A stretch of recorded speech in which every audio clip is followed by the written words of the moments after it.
The childhood home of the late Venezuelan leader Hugo Chavez has been set on fire, according to an opposition legislator, as protests against the socialist government continue to rage.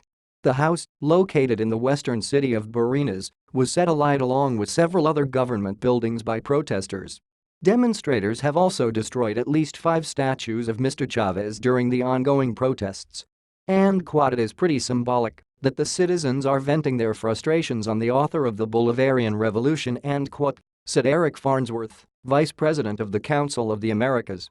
Protesters in Barinas, known as the Cradle of Chavez and Apos Revolution, also clashed with National Guardsmen, while businesses were shuttered and roads were blocked with fire-filled barricades.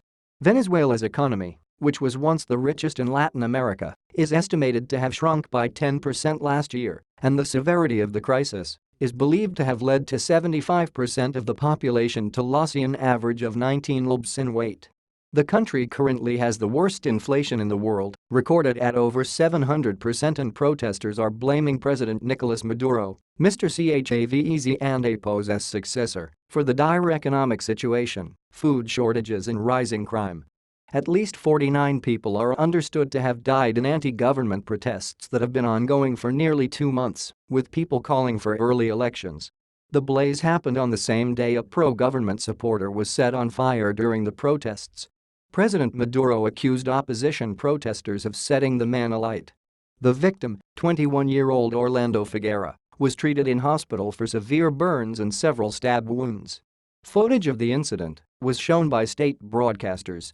Mr. Maduro claimed Nazi fascist elements are taking roots in the opposition's ranks and contributing to a dangerous spiral of violence. Venezuela's chief prosecutor claimed a 19-year-old man named Yorman Bervisha was shot and killed during the protests. Opposition leaders have blamed security forces and pro-government militias for the majority of the deadly attacks, while urging restraint from their own followers. The street clashes engulfing Venezuela appear to be turning increasingly violent, with both security forces and youth protesters looking more unruly. Residents of the Country and Apos' capital Caracas awoke to several smoldering barricades made of rubbish and torn-down street signs. Access to the Country and Apos downtown was blocked at several points by heavily armed security forces looking to prevent a march to the health ministry to demand Mr. Maduro open a so-called humanitarian corridor for the delivery of medicine and food aid. Reuse content.